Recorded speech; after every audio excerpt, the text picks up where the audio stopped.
इस दुनिया में एक होता है विष, जहर, और एक होता है अमृत। और जिसने विष पिया वो महादेव आज यहाँ विराजमान है। लेकिन विष तो, जहर जो होता है पॉइजन, आपको कहीं भी दुनिया के स्टोर्स में उपलब्ध हो जाएगा, मिल जाएगा। आप कहीं भी जाओगे तो आपको प्राप्त हो जाएगा। पर अमृत कहाँ मिलेगा?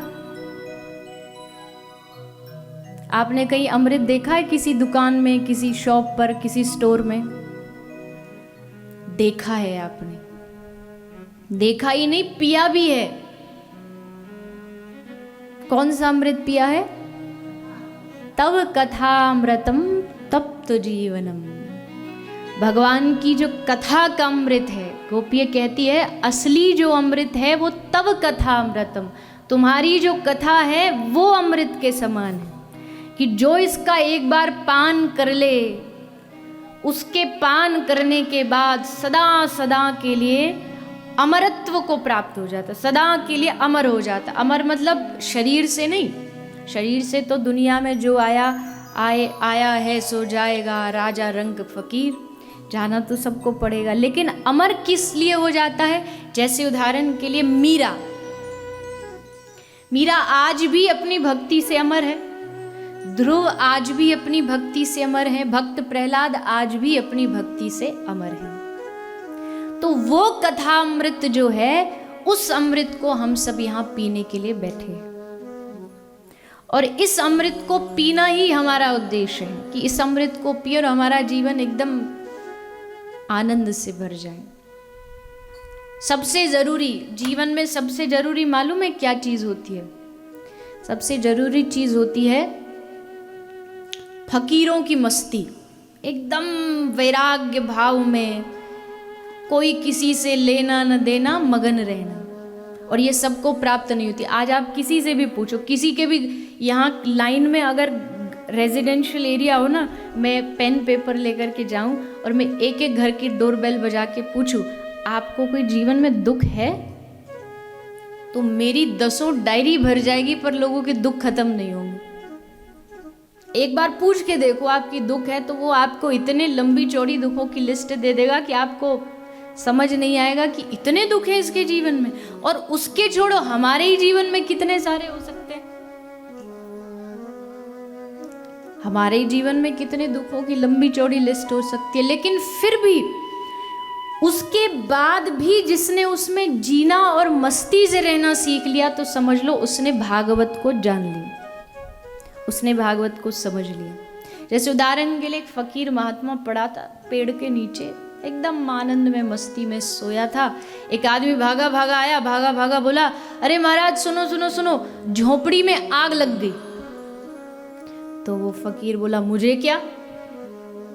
उसने कहा, महाराज तेरी झोपड़ी में आग लग गई। तो उसने कहा, फिर तुझे क्या? मेरी में लगी है तो तुझे क्या, घर जा आराम से बैठ। ये जो मस्ती है, ये भगवान की शरण में आने के बगैर और कहीं मिल नहीं सकती।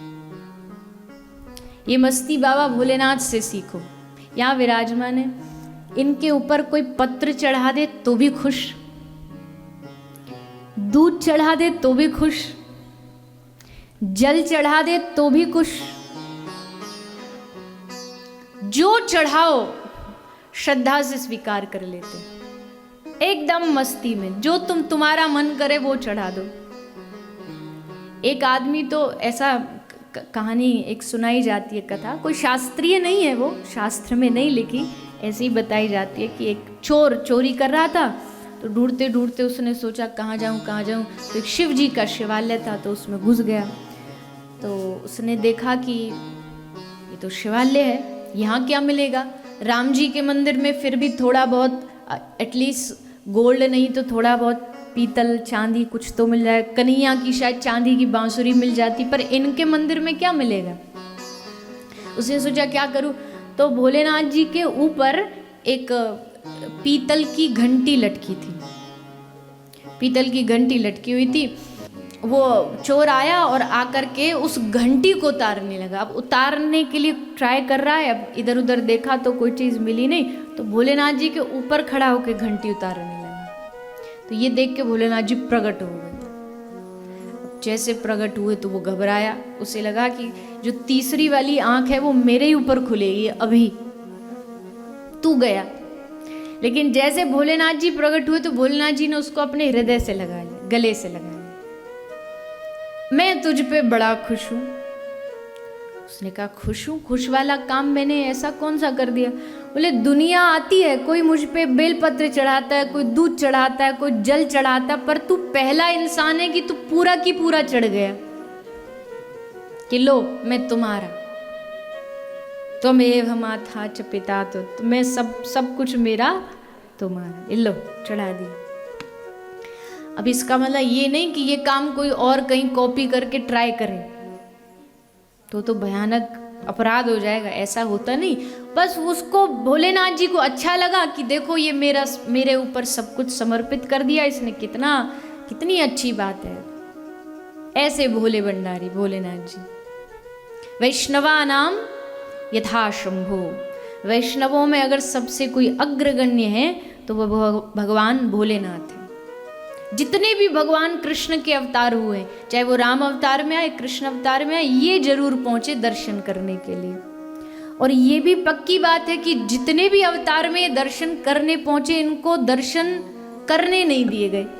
बड़ी मुश्किल से, जैसे तैसे राम जी के पास गए तो बड़ी मुश्किल से, भगवान कृष्ण के पास गए तो बड़ी मुश्किल से दर्शन हुए, लेकिन उन्होंने कभी हार नहीं मानी। जहाँ भगवान का जन्म हुआ वहीं पहुंच जाते हैं, वहीं भगवान का दर्शन करने के लिए।